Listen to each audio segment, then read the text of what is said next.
Witam Państwa na spotkaniu z autorem książki Między literaturą i psychoanalizą Benjaminem Ogdenem. Ja się nazywam Danuta Golec i z większością z Państwa korespondowałam w sprawie dzisiejszego spotkania i jestem też tłumaczką i wydawczynią tej książki. Dwa słowa tylko powiem i przekażę głos autorowi i osobom prowadzącym. Benjamin jest literaturoznawcą, jest adiunktem na Wydziale Literatury na uczelni w New Jersey, mieszka w Nowym Jorku. Specjalizuje się w literaturze współczesnej. Doktorat napisał o Coetzee, dzisiaj się dowiedzieliśmy tego. Napisał także książkę kilka lat temu razem ze swoim ojcem Thomasem Ogdenem, książkę Uchem analityka i okiem krytyka. I w jakimś sensie ta książka, o której dzisiaj będziemy rozmawiali, też jest takim właśnie spotkaniem psychoanalizy i literatury i spojrzenia psychoanalitycznego i literaturoznawczego. Książka na mnie zrobiła duże wrażenie, dlatego zdecydowałam się ją wydać. Mam nadzieję, że także dla Państwa będzie to przyjemna lektura. Ben przeczyta dzisiaj fragmenty rozdziału 4. Fragmenty, ponieważ cały rozdział jest za długi, żeby można było go na tym spotkaniu przeczytać. Później dyskusję poprowadzą koleżanki z środowiska krakowskiego. Główną prowadzącą jest Joasia i Sadzawicka-Olczak i Katarzyna Gdowska, a przepiękną okładkę do tej książki zaprojektował krakowski artysta siedzący tam z tyłu, Jurek Pawłowicz. Proszę, Jurku. Także, so now the floor is yours, you can read. Tutaj jest wyświetlane tłumaczenie na ekranie. Część z Państwa z boku ma jeszcze wydruk, żeby można było łatwiej to śledzić. Okay, to będzie wyświetlać i możemy zaczynać. Good, ready? All right. How language holds loss on literature and a lost corner of the mind.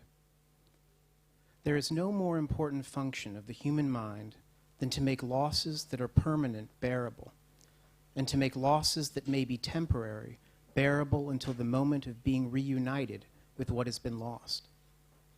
One cannot really be alive if one is unable to suffer loss, as being alive entails losing aspects of that aliveness, and finally, losing all of that aliveness in death. We no doubt learn to bear permanent and impermanent losses differently, but in either case, we must develop the best understanding we can of the human experience of losing, what it is like to lose, what challenges losing poses, whether finding is the end of losing, and so on. At the core of this matter is the pain of losing itself and the difficulty of expressing this pain.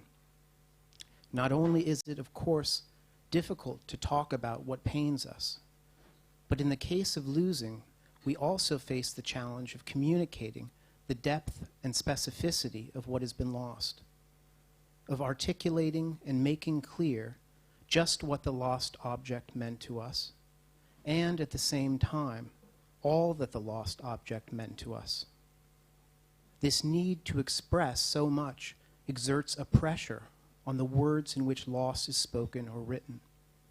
Loss, I find when I study expressions of it, stretches language to its limits, as the speaker tries to put more and more of all that has been lost into language, which for all its volume has no unit that is infinite.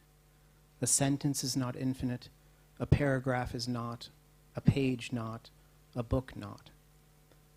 For this reason, I find that expressions of loss rely more heavily on voice and tone and lilt and modulation than do expressions of other large emotions. Happiness, anger, jealousy, these are told and heard, while loss is sung and listened to. Loss seems to have the same relationship to language and mind as air does to a wind instrument. It passes through the firm structures of language and mind and this passing through becomes the sound of the instrument. There is, then, a kind of instrument in the mind, made of mental structures and the grammar of language, through which experience of loss passes, with the sound of each loss determined by the particular instrument, the specific psyche and language of the individual, and the unique application of air, the form that the will to express loss takes at any given moment. The one who loses asks himself, can he love her enough to write a music for her? And so when one attends a wake or a funeral, one hears the oddest, most complex cacophony of wails, whimpers, moans, whispers, chuckles, shifts, and sniffles. The sound of a funeral or wake says more about what the dead meant to the audience than do the words spoken in commemoration of the dead. Just listen to the opening 3 stanzas of Elizabeth Bishop's poem, One Art. The art of losing isn't hard to master. So many things seem filled with the intent to be lost that their loss is no disaster. Lose something every day. Accept the fluster of lost door keys, the hour badly spent. The art of losing isn't hard to master. Then practice losing farther, losing faster. Places and names, and where it was you meant to travel. None of these will bring disaster. This poem is indeed a technical accomplishment. It carries off a variation of the difficult villanelle, as well as an aching meditation on the nature of loss. But it is the tone of the refrain that makes the poem. The art of losing isn't hard to master. If you try to say that phrase out loud in the same way multiple times, you will find that it is impossible to repeat the phrase in exactly the same way as you did the time before. Each reading is a little different. The emotion of the sentence, acting when spoken like the air that passes through an instrument, touches the sentence a bit differently upon each reading. Sometimes when I read it, the sentence is grave, sometimes it is ironic, sometimes it is almost smug, particularly when I read it as an ever so arrogant boast. Sometimes the stress falls more heavily on art than on any other word, while at other times nearly every other word could be given the stress.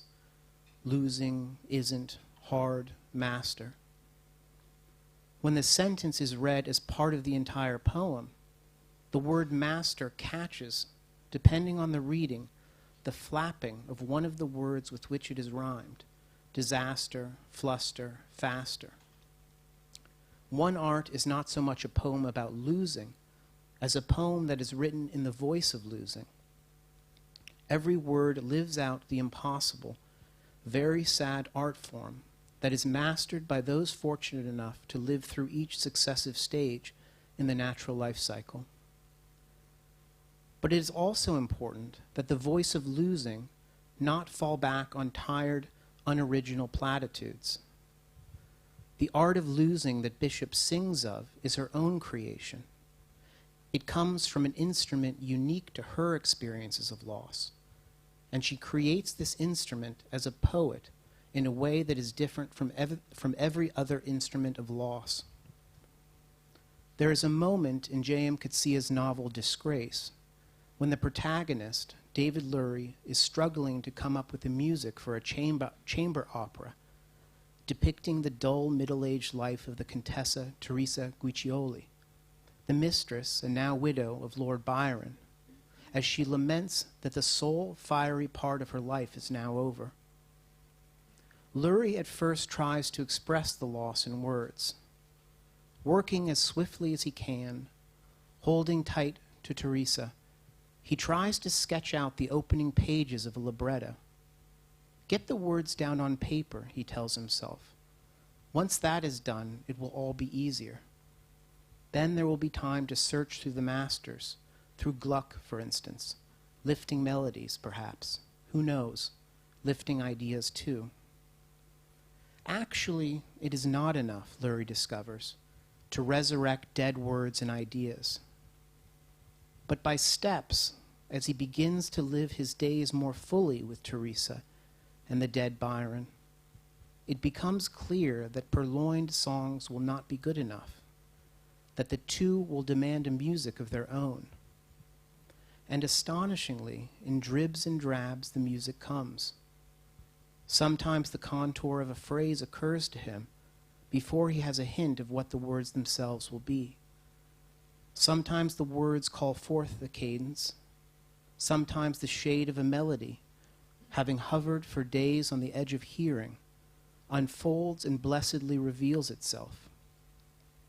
As the action begins to unwind, furthermore, it calls up of its own accord modulations and transitions that he feels in his blood, even when he has not the musical resources to realize them. Such is the state of one who is trying to express loss. He is trying to invent a music which can carry all of what he has emotionally in his blood. Often, words will become overburdened because, lacking the musical resources to express everything, he will try to pack into language what he cannot express in sound. But what is most important is that, as is the case between analyst and patient, writer and reader, the two will demand a music of their own. As E.M. Forster said, one death may explain itself, but it throws no light upon another.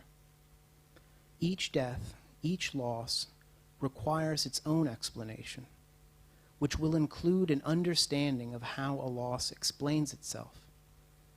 And loss, as in Bishop's refrain, can often be found expressed in the most minute trembling of tones, at the edge of hearing, where the art of losing in its many varieties is on display. Loss, then, brings together the exigencies of precise expression of vast emotion and the resources of sound for putting into language so much emotion. This coming together brings us into the realm of poetry. The poet George Quasha speaks wisely when he says, "The role of poetry is to do what language can't or won't otherwise do."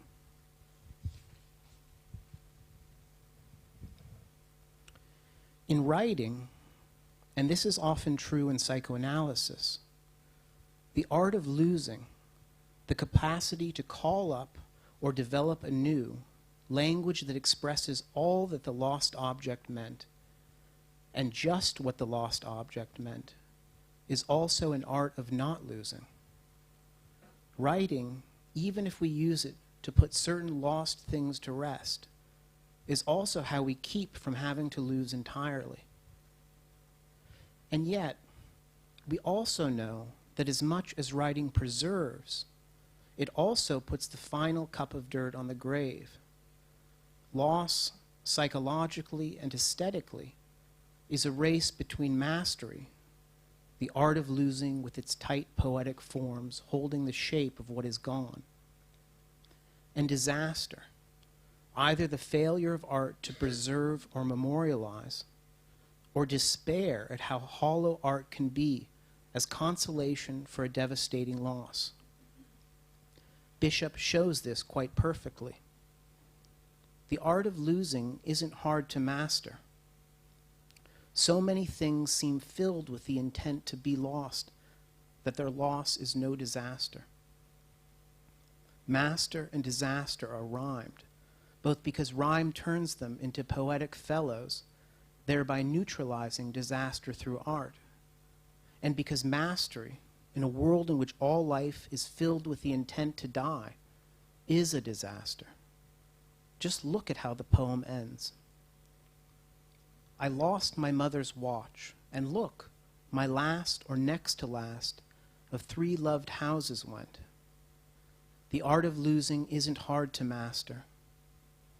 I lost 2 cities, lovely ones, and vaster, some realms I owned, 2 rivers, a continent, I miss them, but it wasn't a disaster.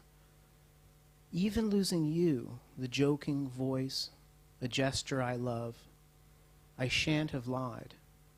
It's evident the art of losing's not too hard to master, though it may look like, write it, like disaster. The critic J.D. McClatchy is right when he says, the whole stanza is in danger of breaking apart and breaking down. In this last line, the poet's voice literally cracks. The villanelle, that strictest and most intractable of verse forms, can barely control the grief, yet helps the poet keep her balance. Whereas the fourth and fifth stanzas begin with statements that say what happened without showing us anything of feeling, I lost repeats. The final stanza pictures for us the insides of losing, where any and every attempt to hold it together is eaten through by the corrosive that is the unstaunchable flow of loss. Had I not recently visited Mexico City and the Blue House where Frida Kahlo and Diego Rivera lived, I would have thought that nothing could be done about language's relationship to loss. That language has no alternative but to brace itself when faced with the task of expressing deep loss, and that art could only be a momentary stay against an ineluctable force. But consider, perhaps they expect me to wail and moan about how much I suffer living with Diego. But I don't think that the banks of a river suffer by letting it flow. This is Kahlo speaking about Diego Rivera, her frequently awful husband. At first, we think that what Kahlo objects to is the expectation that her pain and loss will be expressed in moans and wails. But this is not what she objects to. What she objects to is the notion that art and language suffer for having to express suffering. Far from being the case, according to Kahlo, language will no more suffer for having pain run through it than a river will suffer for letting water run through it. This is not a statement about rivers, of course, but a statement about herself. Kahlo's life was pain upon pain. Her childhood polio and the terrible injury she suffered in a bus accident when she was 18 years old left her in unending agony, subject to one surgery after another. In her private studio, she hung upon the wall a large poster of the prenatal stages of the intrauterine growth of a baby, as if to display before her every step of what she had lost when her accident rendered her unable to bear children. Her husband cheated on her repeatedly, most cruelly with her sister. Art, for Kahlo, did not suffer for having to contain so much loss and grief. That is what it is there for. Art is not a mastery of loss, or even a diversion, but the shape that loss takes when we try to express it, or release it, or hold on to it. This shape is not something imposed upon life by art. Due to her debilitating injury, Kahlo had to wear a series of corsets in the second half of her life because her spine was too weak to support her body. These corsets, which with their straps and rigid plaster seem like punitive apparatuses more than support structures, are displayed behind glass at the Blue House.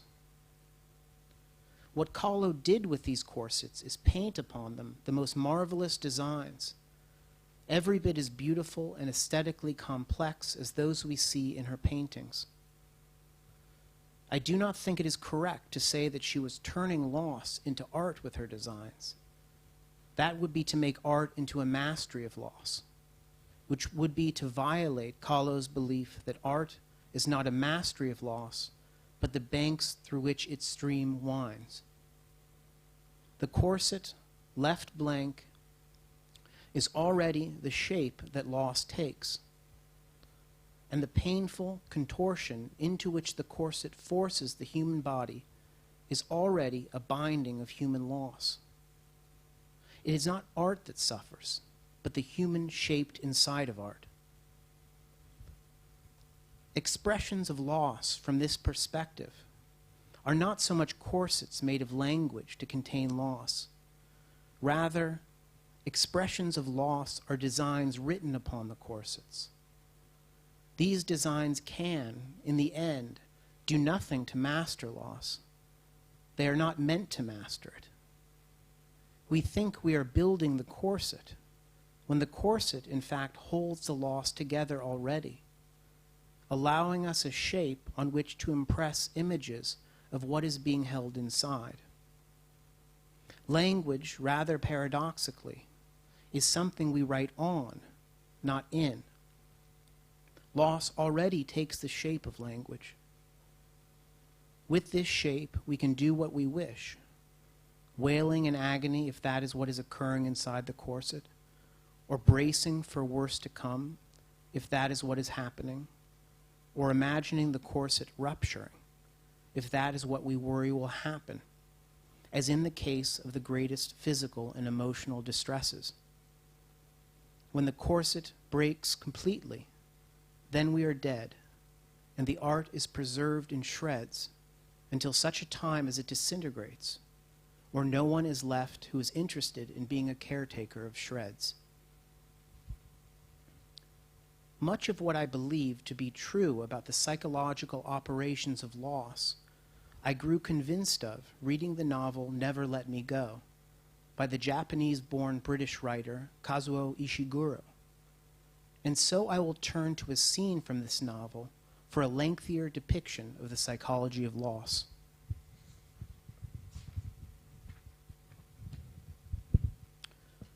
To understand how Ishiguro describes loss, one must know the premise of Never Let Me Go. Kathy H., the narrator, is a clone, as are her friends Tommy and Ruth, and all the other children with whom she grows up. They don't have mothers and fathers. They have only possibles, the men or women from whom they are genetically derived. Though Ishiguro never tells us exactly how many clones there are in this futuristic Britain, we get the impression that there are thousands of them, raised in special schools all throughout England.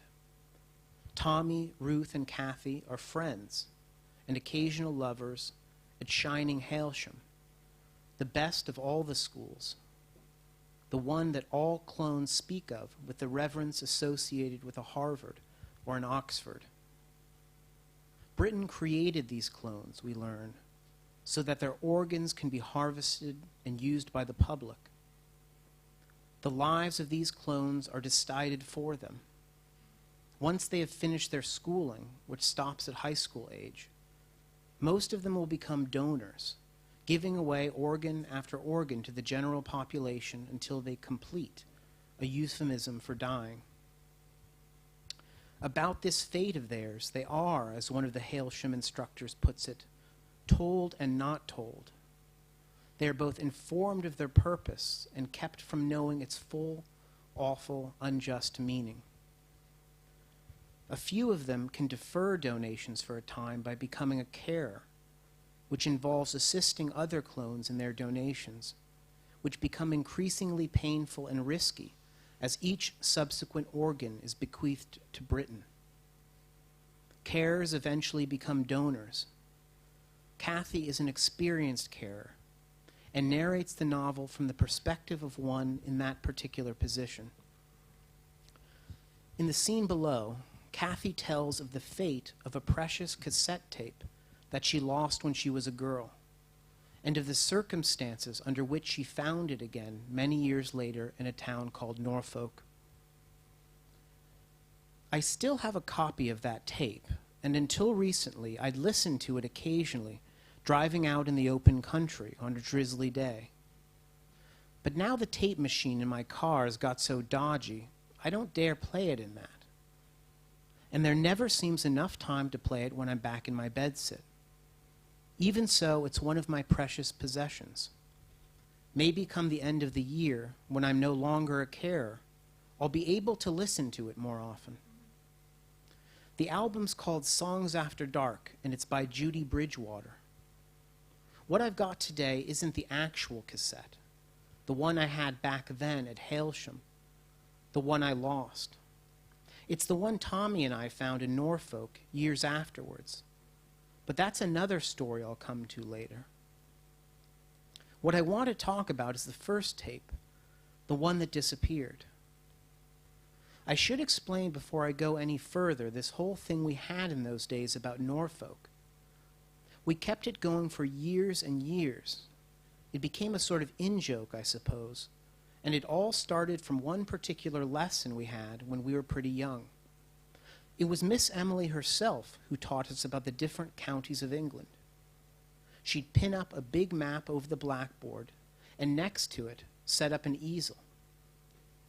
And if she was talking about, say, Oxfordshire, she'd place on the easel a large calendar with photos of the county.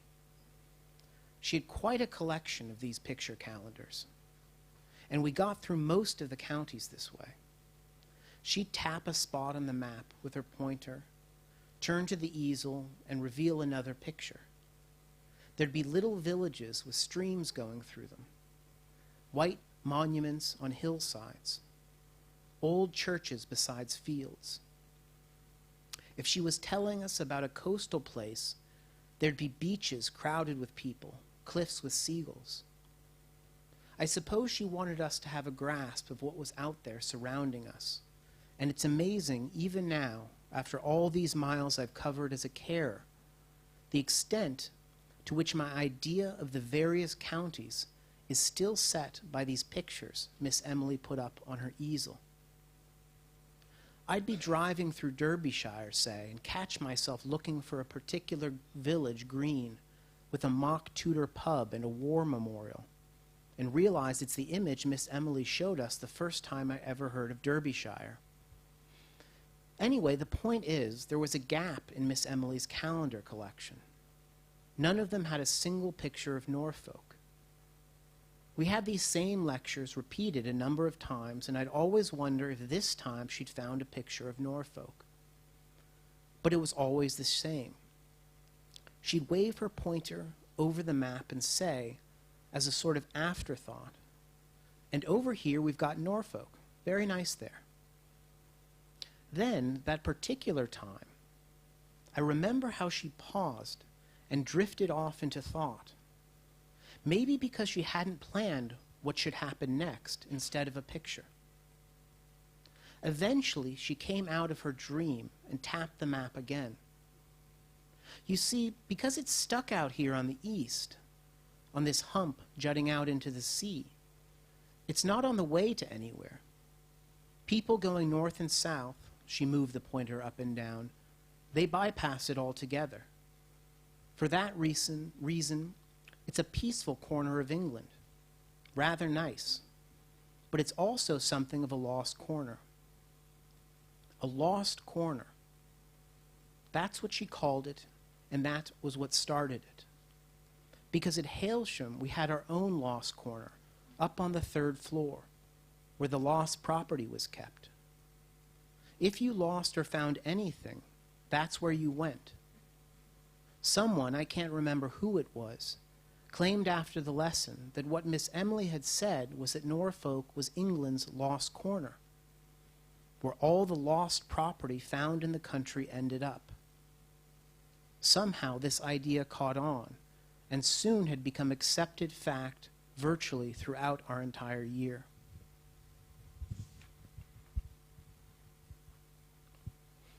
To find something is not, then, to be reunited with it. To find something is to hear the music again of what was lost, and to hear it because you have become a mind in which that lost object can be played. In such cases, one becomes a carer of what was lost, bringing to life for a spell something whose life would otherwise mutely spill away. Kathy finds her tape again only in the sense that she discovers that she is able to call up the music inside the physical object.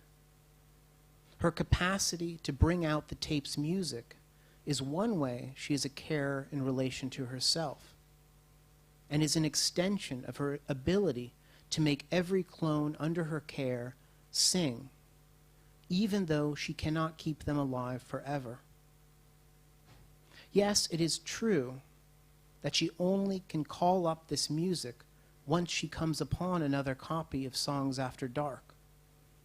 But this is so as to illustrate something about physical copies, not certainly to illustrate that we can only play lost objects if we find facsimiles of them in the real world. We may be able to play a lost object, even if we never find a thing like it ever again. Still, we do have to do something psychologically to be able to play lost objects.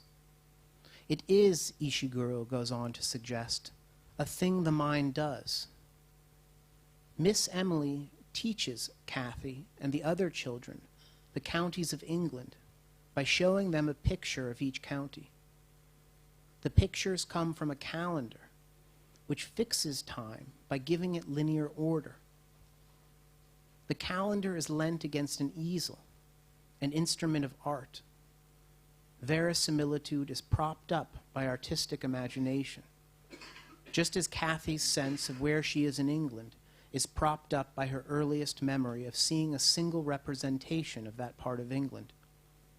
She cannot see the landscape for the memory. The reproduction outstrips the original.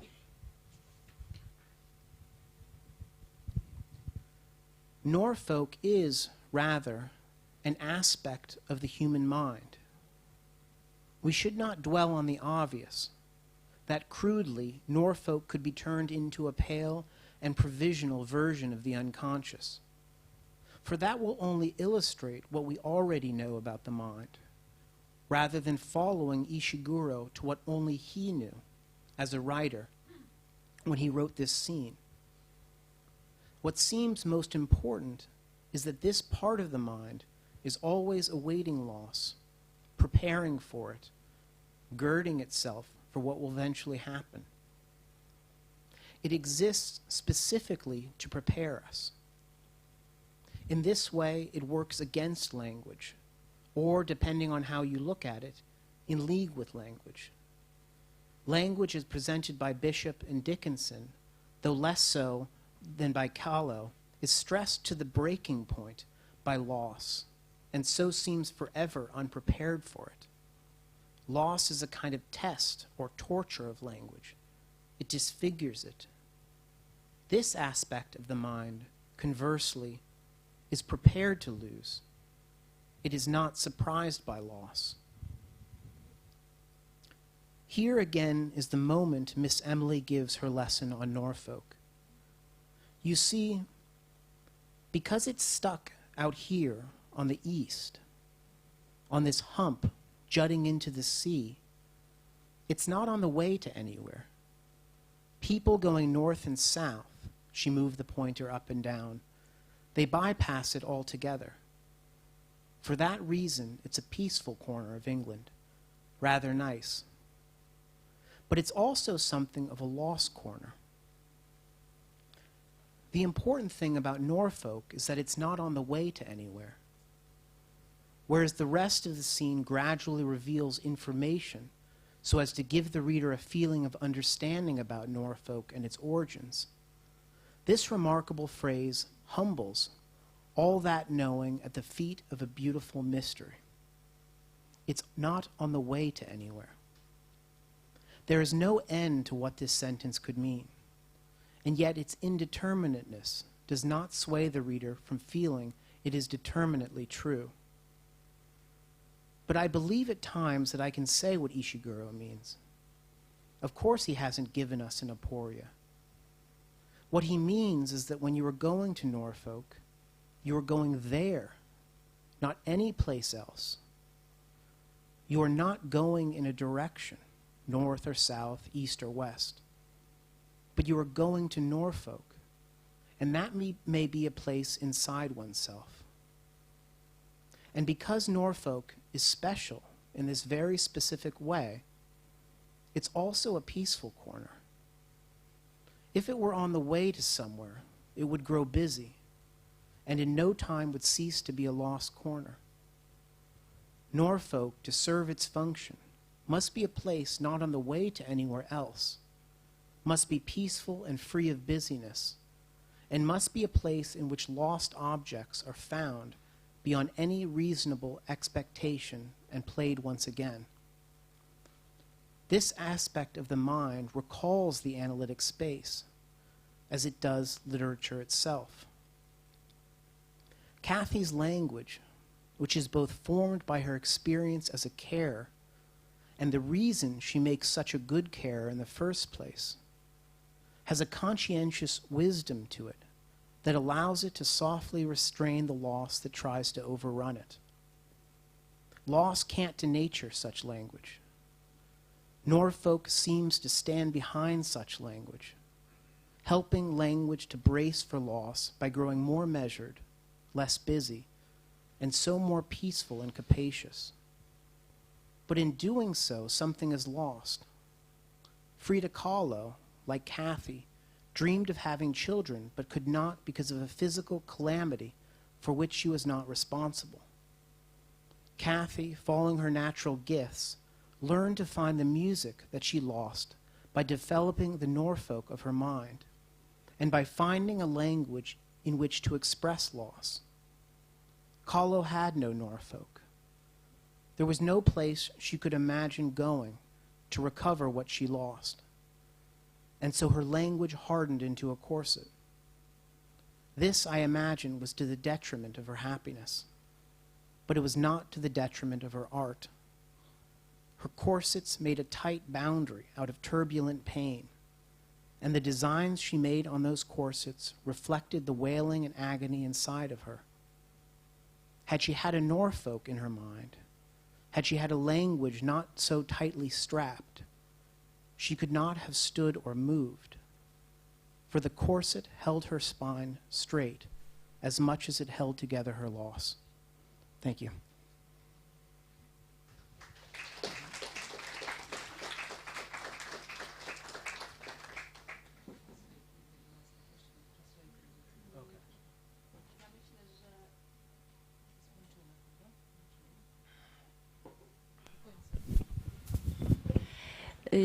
Ja myślę, że podobnie jak we mnie ta książka wywołała pewne oszołomienie i ten fragment, który Państwo mogli usłyszeć, spodziewam się, że wywołał wiele różnych myśli. To zanim oddam głos Państwu, to chcę zapytać Bena i wrócić jakby na początek tego fragmentu. Co to znaczy dla Ciebie, że najważniejszą funkcją umysłu jest czynienie strat znośnymi? Dlaczego to jest takie ważne?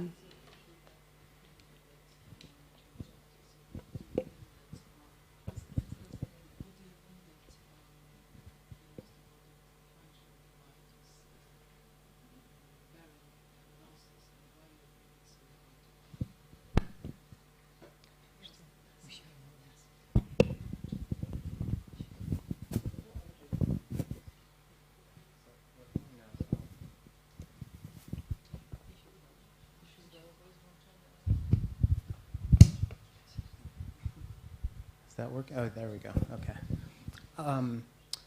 So the question is, why do I believe that the human mind is organized to experience and process loss? Więc pytanie brzmi, dlaczego myślę, że ludzki umysł jest zorganizowany po to, żeby przetwarzać i wytrzymywać stratę?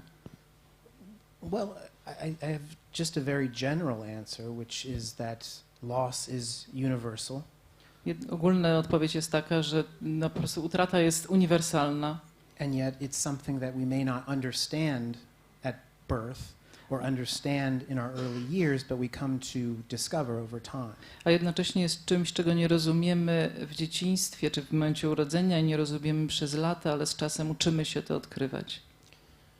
one of the things that I was trying to explore here is the relationship between language and the psychological containment of loss. Jedną z rzeczy, które próbowałem tutaj badać czy omawiać, to jest powiązania między językiem i takim psychologicznym pomieszczaniem utraty. And what I realized really for the first time as I was reading this today To zdałem sobie sprawę chyba po raz pierwszy, kiedy czytałem to dzisiaj, is that expressions of loss in language are important because they expand że sposoby wyrażania utraty w języku są ważne. They're important because they expand the capacity of language to its greatest volume. Gdyż one poszerzają zdolność języka, jak najbardziej poszerzają, najbardziej jak można. In some cases to such a point that the language breaks down. Czasami do tego stopnia, że język się rozpada. But also it makes me think of the way in which you expand a kidney if you're looking for a kidney stone. Kidney? Do you know what I mean? No. Really kidney? You mean yes, kidney? when you have A to jest tak, że to jak się poszerza nerkę. Aha, jak kamień przechodzi. That is that by using loss to expand language, you're better able to see the insides of it. Więc używając utraty do tego, żeby poszerzyć inside of the loss, Yes. Używając utraty do tego, żeby poszerzyć język, możemy lepiej zobaczyć wnętrze utraty. So writing becomes a way of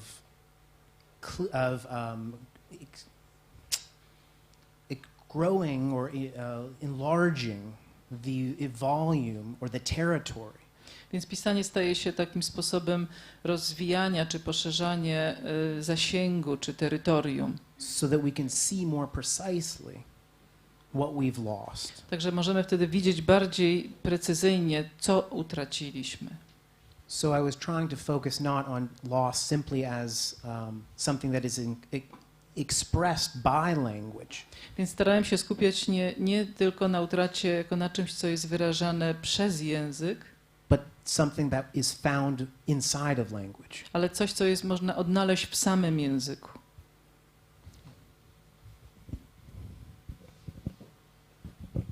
No niesamowite to jest to, co mówisz o tym, jak język pozwala jakoś no nie tylko nazwać, co się utraciło, ale że ta utrata też wpływa na ten język.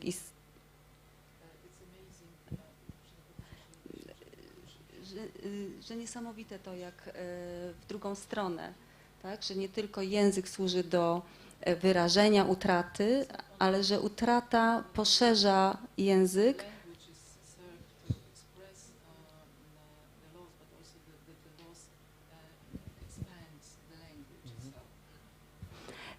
I sobie myślę, że to jest, jakoś tak zrozumiałam też z tego fragmentu i z tego, co przed chwilą powiedziałeś,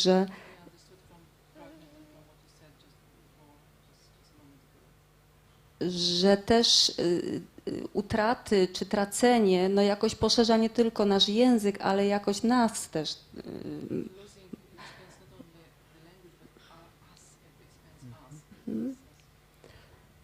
Yes, I agree. Tak jakby to było po to, tak? Te straty jakby były po to, żeby je przeżyć, żeby znaleźć ten Norfolk w sobie.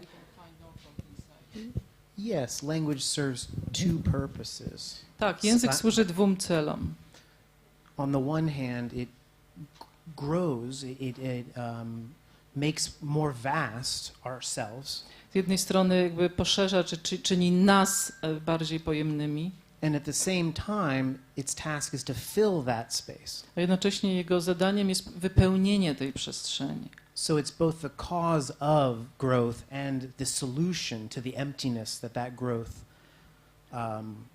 creates. A więc jest jednocześnie jakby przyczyną rozwoju, jak i rozwiązaniem problemu pustki, który w wyniku tego rozwoju powstaje, czyli tej przestrzeni, która powstaje.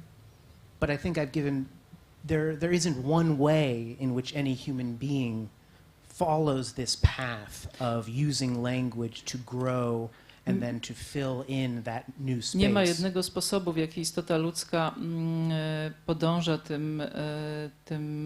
tą drogą. Follow this. Sorry, I lost the last part. To fill in this new space. Żeby wypełniać tą nową przestrzeń. For Frida Kahlo, it was actually important that she not grow. Dla Fridy Kahlo ważne było właśnie, żeby nie rosnąć, czy jakby się nie poszerzać. That there be something, a corset, something rigid, and I think also art that allows her to feel safe. Więc dla niej ważne było, żeby był ten gorset, czy także sztuka, która sprawiła, że ona mogła, który tak ją usztywniał, ale też sprawił, że ona się mogła czuć bezpiecznie.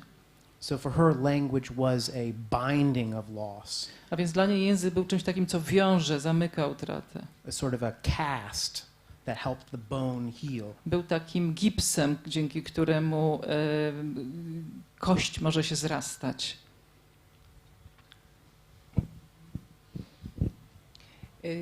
Może ja spróbuję takie pytanie troszkę poszerzające namysł.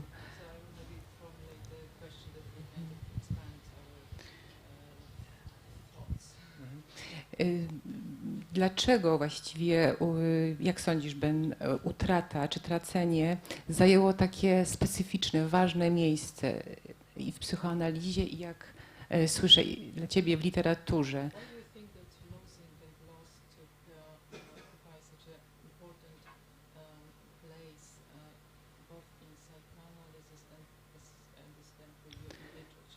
Dlaczego na przykład nie takie uniwersalne kwestie jak odnajdywanie sprawiedliwości, miłość, piękno, czy inne stany afektywne? Well, I think that love and justice could also be formulated to be the principal psychological mechanism. Ja myślę, że sprawiedliwość i miłość także mogą być takimi zasadami, które tak psychologicznie ważnymi zasadami. I wrote that sentence in the emotion of the writing of the chapter. Ja napisałem to zdanie w takiej emocji pisania tego rozdziału. But I will say that in both psychoanalysis and literature, loss is important because of... Ale ja myślę, że zarówno w psychoanalizie, jak i w literaturze utrata jest ważna, gdyż... First, for psychoanalysis, of course, any loss is problematic. Dlatego, że w psychoanalizie każda utrata jest problematyczna. Because the idea of the unconscious suggests that nothing is lost, or that we can never be sure if something is really lost. Bo sama idea nieświadomego sugeruje, że nic nie jest utracone, albo nigdy nie możemy być pewni, że coś jest utracone. There may be, we don't know whether something has disappeared forever. Nie wiemy, czy coś zniknęło na zawsze. Or whether there is some part of the mind where it has been stored. Czy jest jakiś obszar umysłu, jakaś część umysłu, gdzie to zostało przechowane. In a similar sense with literature, there's also an inexhaustible store of meaning beneath the surface. Także w literaturze jest taki niewyczerpany zestaw znaczeń, które jakby się skrywają pod powierzchnią. And literature thrives not on what we know about it, but on the generation of new unknowns and new mysteries. Więc literatura tak jakby żywi się, czy tak rozwija, żywi się może tak nie tym, co wiemy, ale taką możliwością generowania nowych tajemnic, nowych rzeczy, których nie wiemy. Myślę, że czas, żeby Państwa zaprosić, jeśli nie wiem, pojawią się jakieś pytania albo komentarze, czy po prostu wolne myśli, to zapraszam. Ja będę podawać mikrofon, tak? Czy Pan będzie podawać mikrofon? Okej. Tak, poprosimy odważnych albo chętnych, albo...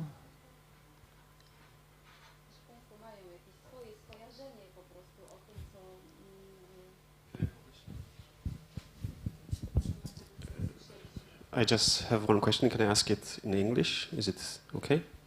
I would like to ask you, are you a psychoanalyst or a therapist, or do you have some background in psychoanalysis? Czy pan ma jakiś background w psychoanalizie, czy jest psychoterapeutą? Well, my training is in literature, so I have a doctorate in literature. Moje szkolenie to jest w literaturze, mam doktorat z literatury, czy z literaturoznawstwa. But much of my training is both just independent intellectual reading and my relationship with other therapists that I've come to know. Ale większość mojego treningu to jest też takie niezależne czytanie i relacje z innymi psychoterapeutami, których poznałem. As well as having my father is an analyst and a writer, and Mój so having ojciec grown jest up. analitykiem i pisarzem. And so, yes, I think a great deal of my conception of analysis comes from my lived experience of it as much as from my theoretical ideas about it. Więc myślę, że większość mojego takiego doświadczenia, jakby... Yes, some of my Że większość understanding. mojego rozumienia psychoanalizy płynie raczej z takiego mojego przeżycia i doświadczenia niż z jakiegoś poznawania koncepcji.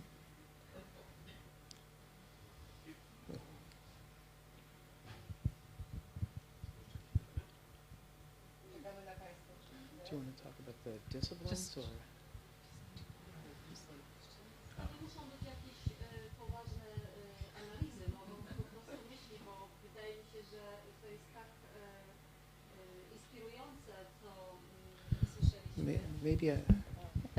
Ja myślę, że to jest tak złożone, ale też inspirujące, że zachęcam, żeby się Państwo podzielili niekoniecznie bardzo złożonymi pytaniami, tylko myślami swoimi o stratach, o tym. I should say something about this. Okay.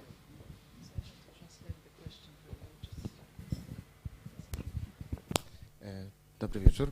Ja mam pytanie w sumie, pozwolę sobie po polsku, bo nie wiem, czy moja biegłość angielskiego będzie tak dobra jak przedmówcy. Mam pytanie zarówno do autora, jak i do tłumaczki, bo rozumiem, że pani jest psychoterapeutą. I chciałem się spytać z perspektywy pacjenta, z perspektywy odbiorcy, czy uważają państwo, że literatura może być wsparciem? Bo generalnie pojawia się mnóstwo książek, które są pisane przez niespełnionych psychologów albo generalnie tych, którzy są już psychologami, psychoterapeutami i czy generalnie to może być wsparcie na drodze do odnalezienia szczęścia, spokoju. Także pytanie do Państwa obu, jeżeli mogę.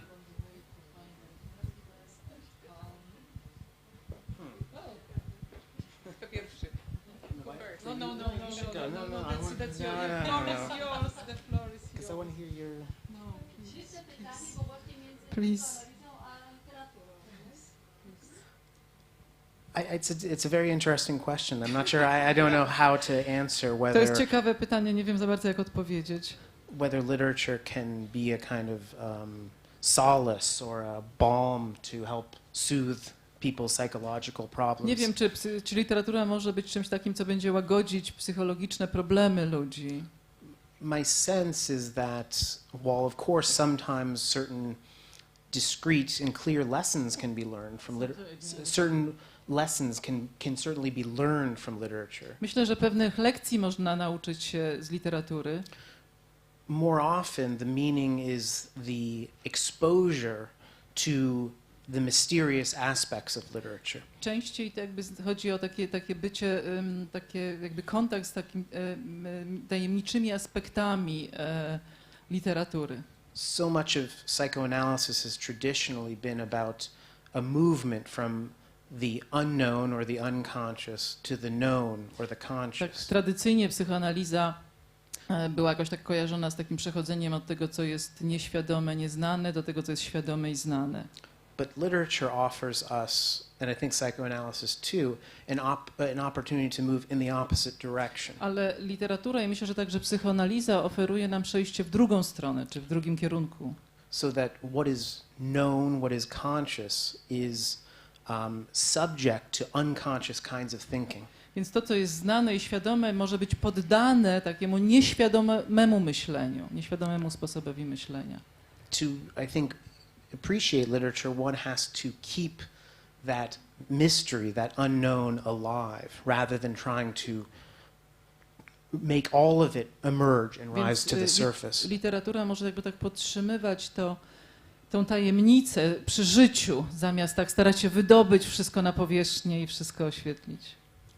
I can say something. You can translate? Can you translate to him? I will say in so. Czy możesz tłumaczyć na teraz po polsku? Mieszają mi się języki. To ja mogę trochę powiedzieć jako psychoterapeutka o paru swoich skorzeniach w odpowiedzi na to pana pytanie. Ja nie myślę, że albo literatura, albo psychoterapia czy psychoanaliza miały wspierać na drodze do szczęścia i spokoju. No po pierwsze. Ja myślę, że jeżeli w czymś psychoterapia może wspierać, to na drodze do rozwoju. To jest kompletnie inna droga niż dążenie do spokoju. To jest raczej wejście w turbulencje. I być może są książki, które uspokajają, ale ja przy nich zasypiam wtedy. Ja bardziej wolę książki, które pobudzają i podobnie wolę rozmowy, które mnie pobudzają, nawet jeśli boli mnie potem. Także w takim sensie, jeżeli niespełniony psycholog pisze książkę, która uspokaja, to może nie wiadomo, czy ani psychologiem dobrym nie był, pewnie ani pisarzem nie będzie dobrym.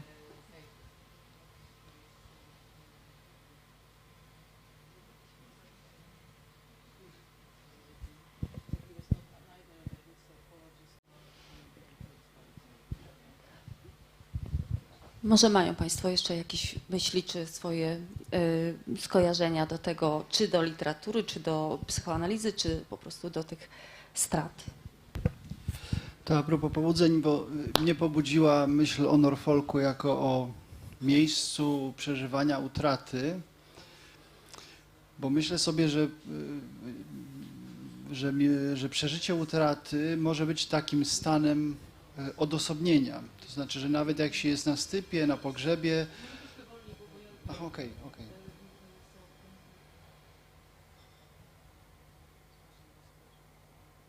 Cofnąć się?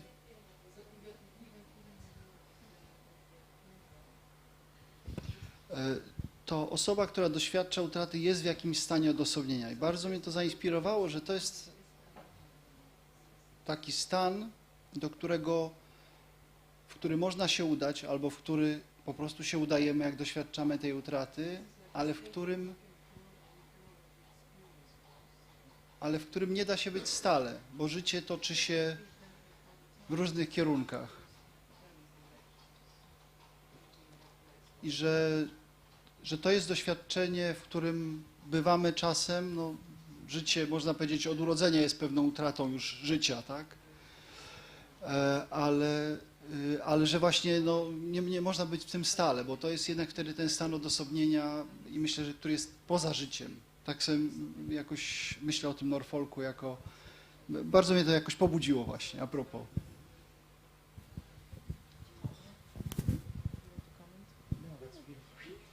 Nie, tutaj pięknie to zabrzmiało i Ben nie ma komentarza. Może Państwo mają jeszcze takie pobudzenia swoje w wysłuchaniu tej części książki.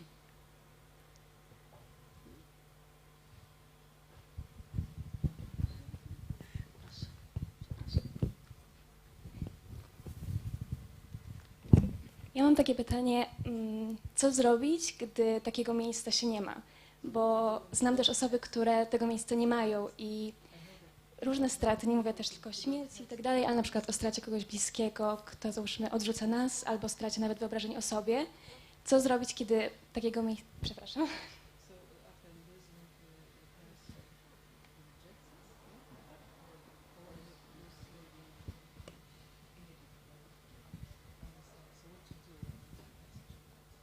Bo zdarza się, że kiedy jesteśmy młodzi i nie mamy jakby możliwości wyrażenia tego, że coś na przykład nas boli, że poczuliśmy stratę i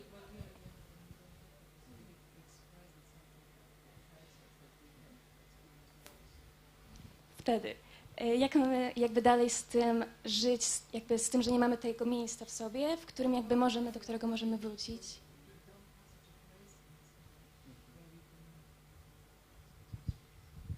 Starczy.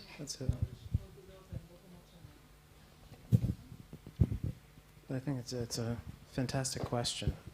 Myślę, że to fantastyczne pytanie. Do you have, is it on? Yes, it's on.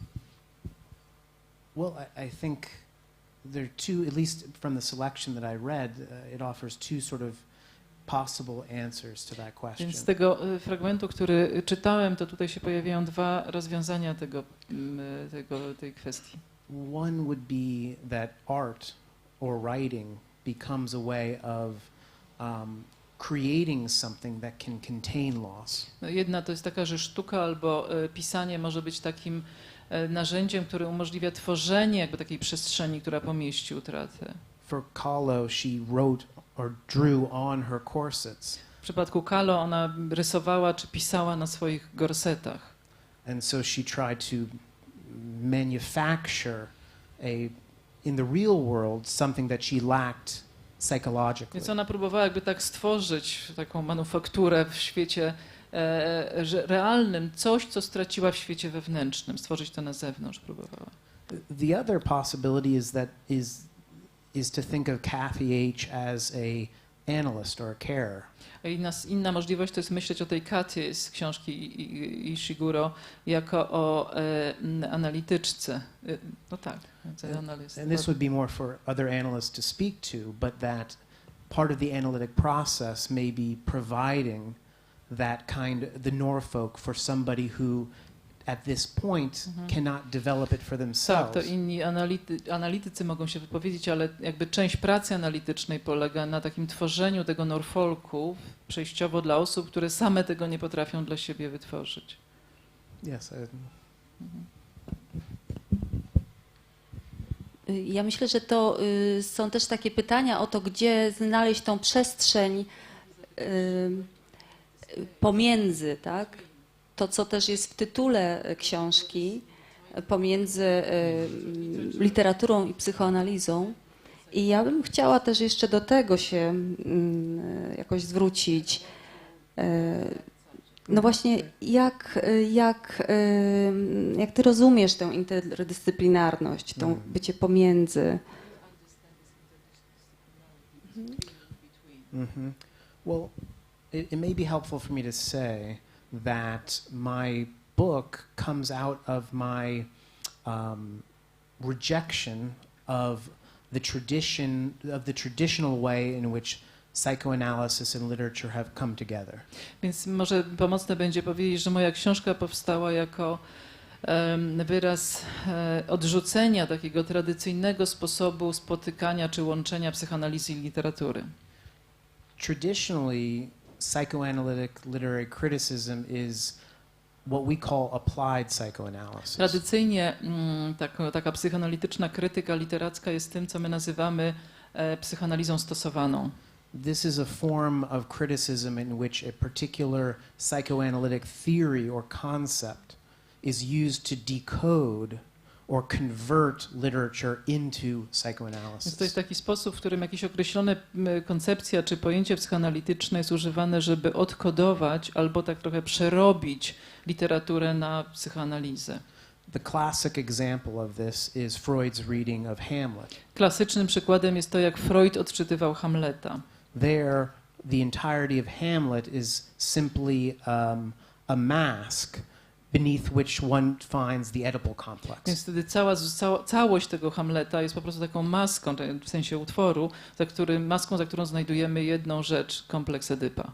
This is a fundamentally epistemological process. To jest fundamentalnie, bazowo taki proces epistemologiczny. But of course, literature is far more complex and rich, and it suffers for having to be converted into psychoanalysis. Więc literatura jest znacznie bardziej pojemna i bogata i ona cierpi, jak jest nawracana na psychoanalizę, czy przerabiana na psychoanalizę. I recently read about the historian Herodotus. Niedawno czytałem o historyku Herodocie. And during his life he traveled into Persia. W trakcie swojego życia, czy w swoim życiu on zawędrował do Persji. And he met or saw the various Persian gods for the first time. I tam po raz pierwszy zetknął się z różnymi bogami perskimi. But his belief in the Greek gods was so great that he thought that all of the Persian gods were simply the Greek gods with masks on. Ale jego wiara w greckich bogów była tak głęboka, że on sądził, że ci perscy bogowie to są po prostu bogowie greccy z maskami. He was converting Persian gods into Greek gods. On jakby tak nawracał perskich bogów na bogów greckich. Which raises this question of whether he did ever see these Persian gods. Więc to nasuwa pytanie, czy on tak naprawdę kiedykolwiek zobaczył w ogóle tych perskich bogów. And so I sort of see myself as speaking on behalf of the Persians in this Więc ja widzę siebie w tej sytuacji jako kogoś, kto stoi po stronie Persów. That in order to really understand literature, you have to grant it its own unique properties. Więc jeżeli chcemy naprawdę zrozumieć literaturę, to musimy dać jej, czy zapewnić jej własne cechy, jakby tak uznać w niej. So for me, I went out in search of a way of writing about these two fields that didn't simply apply one to the other. Więc ja szukam takiego sposobu pisania o tych dwóch dziedzinach, który nie będzie jedynie sposobem takiego stosowania jednej dziedziny do objaśnienia drugiej. And I was fortunate enough to come across an image that helped me to think about and work through this problem. I miałem szczęście, że natrafiłem na pewien obraz, który pomógł mi to przemyśleć i przepracować ten problem. The psychoanalyst Wilfred Bion, in his book Transformations, has an image in the opening section. Psychoanalityk Wilfred Bion w książce Przekształcenia wprowadza ten obraz. He asks the reader to imagine that they're standing between two parallel railroad lines. On prosi czytelnika, żeby wyobraził sobie, że stoi pomiędzy dwiema równoległymi szynami kolejowymi. These lines go all the way to the horizon. I te linie biegną do horyzontu. And appear to converge at the horizon. I wydają się stykać gdzieś na granicy horyzontu. But he asks, if a person tries to go out in search of and find the point of convergence, they'll be disappointed. Ale on mówi, że jeśli ten człowiek będzie chciał pójść i znaleźć ten punkt ze spotkania, no to będzie rozczarowany. And ironically, no matter how far you go, when you turn around, you realize that the point of convergence is now where you once began your journey. I paradoksalnie, jak idziesz i się odwrócisz, to zobaczysz, że ten punkt spotkania jest w tym miejscu, w którym zacząłeś swoją podróż. So it's describing, I think, a fruitless journey of trying to find a point of convergence when there really is none. I myślę, że to opisuje taką bezowocną próbę czy podróż, która ma dążyć do znalezienia punktu spotkania, który tak naprawdę nie istnieje, znaczy zetknięcia się, czy połączenia linii, który tak naprawdę nie istnieje, ten punkt.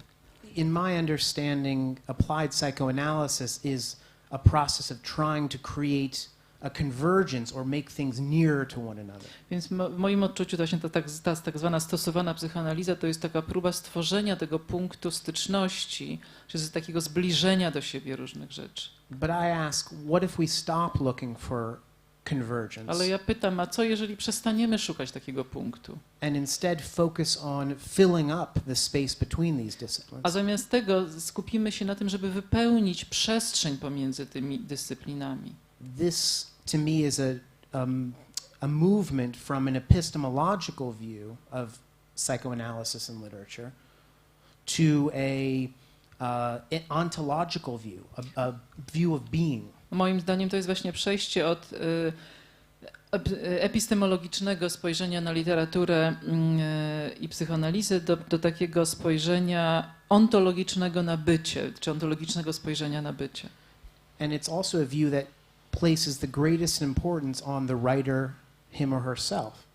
I to jest także podejście, które największy akcent, czy takie największe znaczenie przypisuje samemu pisarzowi lub pisarce. Because it requires the creation of a voice of one's own. Dlatego, że to wymaga stworzenia własnego głosu. This voice will be shaped by the disciplines, but not, Ten głos będzie jakby ukształtowany przez dyscyplinę. And similar to we see in this chapter, then you can imagine these lines as being like a corset or like the rigid structures of language. Więc tak podobnie jak w tym rozdziale możemy myśleć o tym, że te linie są jak taki gorset albo taka sztywna struktura języka. And writing becomes the kind of the playing of this kind of rigid instrument. A pisanie staje się takim graniem na tym sztywnym instrumencie. So for me, what is psychoanalytic about this chapter, it has nothing to do with psychoanalytic terminology. Więc dla mnie to, co jest psychoanalityczne w tym rozdziale, nie ma nic wspólnego z terminologią psychoanalityczną. And that is very important, that this isn't clearly psychoanalytic in an obvious way. Więc to jest bardzo ważne, że to nie jest takie czysto takie psychoanalityczne w taki w oczywisty sposób. No psychoanalytic journal in America would publish any of this. W żadnym psychoanalitycznym czasopiśmie w Ameryce nic takiego nie zostanie opublikowane.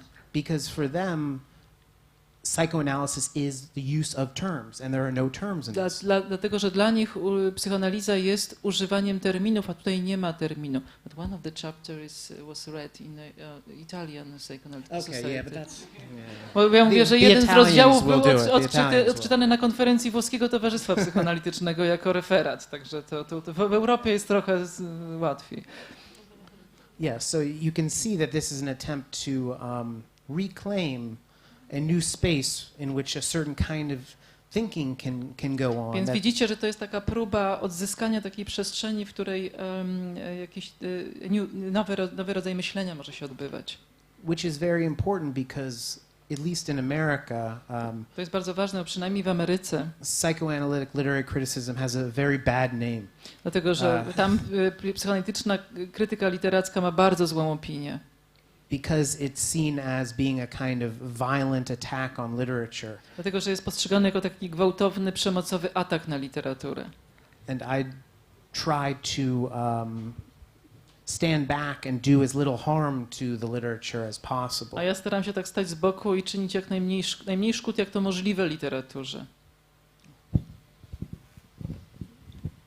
To jest ciekawe bardzo, co mówisz, bo wydawać by się mogło, że ten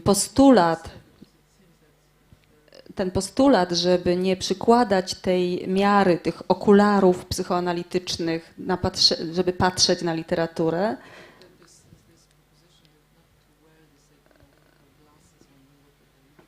mógłby się wydawać, że to jest, powiedzmy, przeciwko psychoanalizie, że ją jakoś odrzuca, a właściwie powiedziałeś, że to jest w obronie, w imieniu, żeby znaleźć inny sposób patrzenia czy łączenia, zbudowania jakiegoś pomostu między literaturą a psychoanalizą, bez redukowania, tak, literatury do ilustrowania psychoanalitycznych teorii.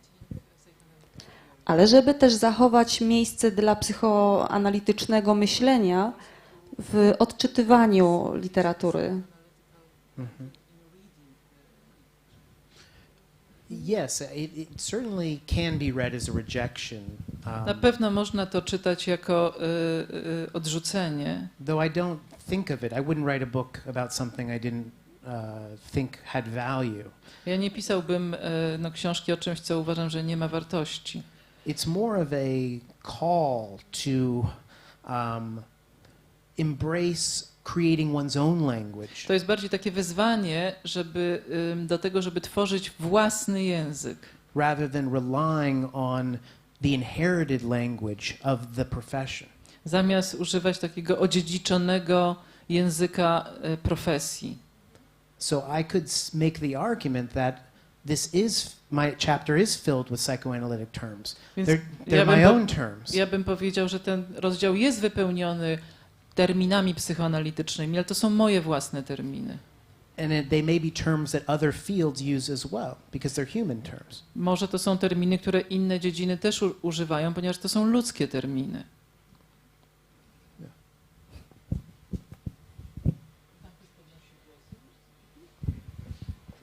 No właśnie, może Państwo mają też swoje myśli. Proszę się nie przejmować, ja potem podpowiem po angielsku. Pani pytanie rzeczywiście było fantastyczne o tyle, że wyciągnęło bardzo zawsze niebezpieczną relację pomiędzy utratą a pisaniem. założeniem, które tutaj się postaciuje jako Norfolk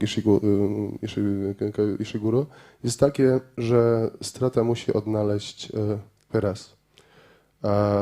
I też, tym też jest praca, i tak jak o tym pan pięknie pisze, praca pisania i praca analizy, która ma doprowadzić do indywiduacji. Jak pan mówił przed chwilą, własnego głosu. Czy jest to i tak to tutaj jakby osadzamy w tej naszej cywilizacji, czy jest to, dlatego mówię, że jest to niebezpieczny związek, znaczy, czy jest to jedyny sposób na przeżywanie straty? Niekoniecznie. Znaczy, może być tak, że jakby sposobem na wzrost jest porzucenie na przykład tych wyobrażeń, o których pani mówiła, w sensie pozwolenie im odejść, bo taki model pisania, czy literatura w ten sposób rozumiana czy analiza jest reprodukcją utraty. Można też jakby pozwolić tamtej rzeczy odejść, nie szukając jej z powrotem. Znaczy, bo w zasadzie wtedy się w jakąś taką melancholijną kondycję wchodzi. Thank you. That's a beautiful piece of writing. I was just saying that the lady's question brought out the dangers of a perilous relationship between loss and writing. That in this civilization always brings, as you were saying, to individuation. And I just observed that that might not be the only way to go through loss. That you needn't keep writing. You might allow yourself to let the thing go. Yeah, and the peril is, and it's a peril of literature, is that you will be reproducing loss in order to become oneself, and that is not the only way to be.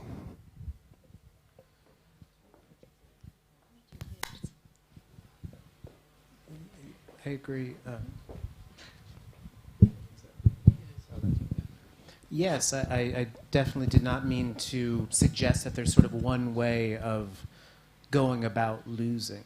Na pewno nie chciałem sugerować, że jest tylko jeden sposób jakby takiego przeżywania żałoby, czy radzenia sobie z żałobą. It may be Stracenia, przepraszam, bo nie było żałoby, mówię właśnie tracenia.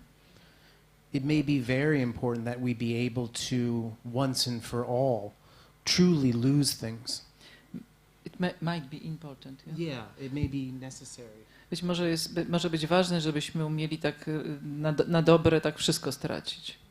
That at some point maybe the final step is a kind of elimination of Norfolk, an ability to truly let go and to not need this primitive part of the mind to help you control the pain of loss. Co być może w jakimś ostatecznym momencie może być ważne, żeby właśnie tak nie mieć tego Norfolku i żeby można było tak rzeczywiście odpuścić znaczy wszystko odpuścić.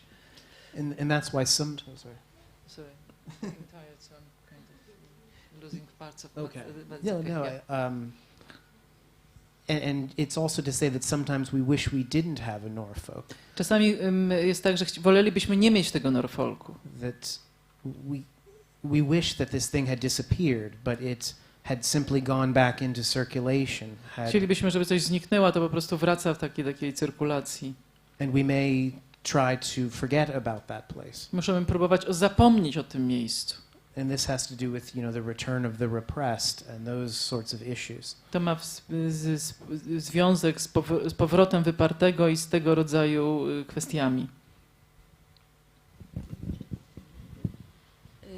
Ja sobie myślę, że pan też połączył te tematy, że tak powiem, na temat właśnie interdyscyplinarności i tego, czy my możemy sobie pozwolić na utratę tych pewników, na przykład poprzez wstrzymanie się z interpretacją tekstów literackich poprzez pryzmat teorii psychoanalitycznych.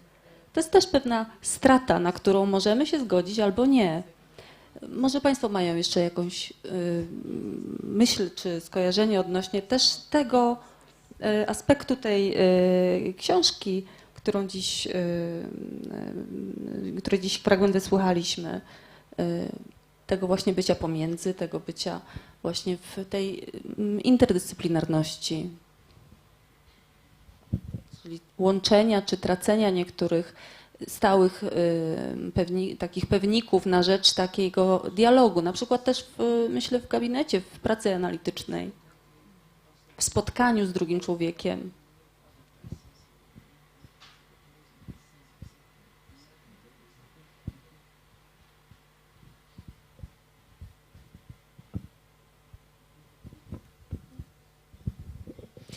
To może w trochę innym temacie, bo pojawiła się postać pisarza, pisarki, czyli autora. I akurat w tym fragmencie nie przytaczasz biografii, fragmentów biografii, ale w innych posługujesz się historią pisarza czy pisarki.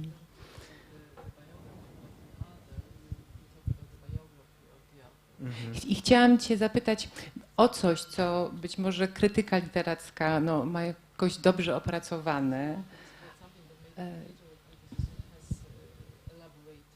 ale w kontekście tej interdyscyplinarności psychoanalizy, literatury, krytyki literackiej, to może być trochę inny problem albo w innym świetle ujęty. Psychoterapeuci czy psychoanalitycy odczytują teksty pacjentów w kontekście ich biografii. I tak.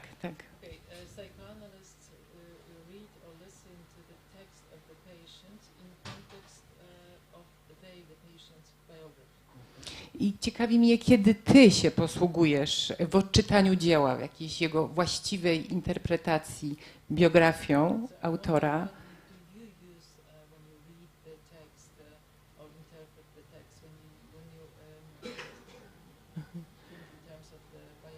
Kiedy to jest pułapka, na przykład?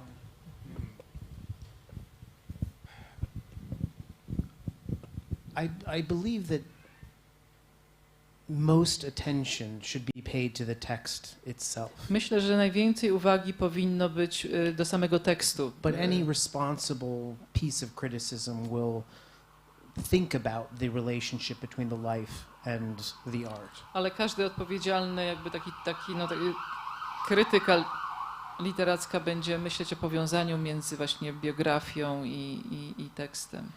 But I think you have to be careful because in the process of transforming life into art. Ale trzeba być uważnym, bo w procesie przekształcania życia w sztukę there can be a metamorphosis, a transformation. Może dojść do metamorfozy, do przekształcenia. Such that we can fall into a trap if we imagine that the sadness of the author, to put it simply, becomes the sadness of the character. Więc możemy być wpaść w pułapce, jeżeli, tak ujmując to prosto, założymy, że smutek autora jakby się wyraża w smutku bohatera. And it's critical to understand that a very sad author can produce a very happy work. Trzeba zrozumieć, że bardzo smutny autor może bardzo radosną sztukę stworzyć. And that's because the author is always working in a medium, language. Dlatego, że autor zawsze pracuje w tym medium, którym jest język. That is the barrier, or not the barrier, but it is it's something we inherit, language. To jest coś, co my dziedziczymy. Język jest czymś, co dziedziczymy. And so how we even express any given emotion is already something we are born into. Więc to, jak wyrażamy jakiekolwiek emocje, to jest coś, w co się wradzamy. We're born into what we think is a language of, say, love, or a language of sadness. Więc na przykład język miłości, czy język smutku, my się w to wradzamy, jakby rodzimy się w tym. But as I say in this chapter, it's precisely the job of the author to make language do things that it otherwise doesn't do. Ale tak jak powiedziałem w tym rozdziale, to jest zadanie autora, żeby zmusić język do zrobienia tego, czego inaczej on by nie zrobił. And so I find that great authors push back against where language is propelling them. Propelling. Yeah, driving them, pushing them. So they push back. Like they resist? Yeah, they resist where language Więc wants dobrzy them to go. autorzy jakby tak się opierają temu, dokąd ich język popycha, czyli jakby stawiają temu pewien opór. And within these rigid structures try to make language expand, contract, or to play it like an instrument in a different way. Więc w tych sztywnych strukturach starają się język poszerzyć, zawęzić albo grać na nim, tak jak się gra na instrumencie. You could imagine a happy instrument being played somberly. What? You could imagine a sort of a lighter instrument being played in a sad way. Okay. Możemy sobie, we can imagine, yeah? Yes. I'm sorry, przepraszam, ale trochę jestem zmęczona i trochę już nie słyszę. Więc możemy sobie wyobrazić, że bardzo taki lekki instrument może bardzo smutną muzykę grać. Therefore, language isn't fate. Isn't? It's not fate. It doesn't tell us exactly. Więc język nie jest losem, jakby nie przesądza, nie. Zastanawiam się, czy Państwo byście chcieli się... Tak?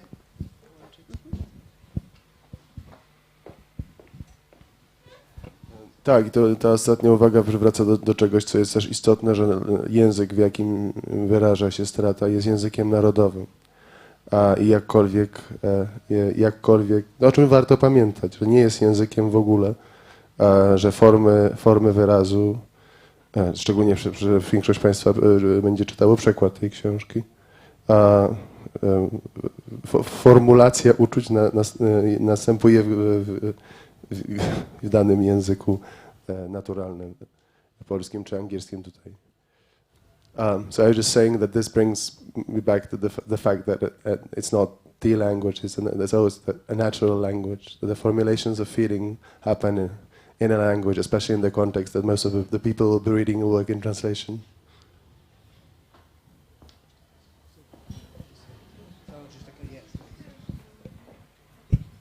Rozumiem, że tak w dużym skrócie, że tam przekład jest pewną utratą, także można powiedzieć. Być może jeszcze ostatni komentarz Bena i... No ja jako tłumaczka zostałam wywołana do teraz, no rzeczywiście jest to ból zawsze, znaczy przy niektórych tekstach jest on szczególnie trudny, kiedy i strasznie długo to wtedy trwa, kiedy trzeba rzeczywiście, no wiem, że coś nie przejdzie, tak, że coś będzie lost in translation i że mimo wszystko dalej ta praca tłumaczeniowa trwa. We'll be finishing, so you just, if you want to Well, I'd just like to thank everybody for coming. It's unimaginable to me that there'd be such interest here and such a crowd on this night, so it's very flattering and inspiring for me. Bardzo dziękuję Państwu za przyjście. To jest takie dla mnie naprawdę pochlebiające, że w taki tłumny wieczór i tak tłumnie tu przyszliście w taki właśnie piękny wieczór i to jest bardzo dla mnie pochlebiające i tak. Yeah, you will be signing. To teraz będzie moment, można oczywiście egzemplarz podpisać, jak na każdej rasowej promocji. I moment, kiedy możemy jeszcze też, jak będzie czas porozmawiać z autorem gdzieś w kuluarach.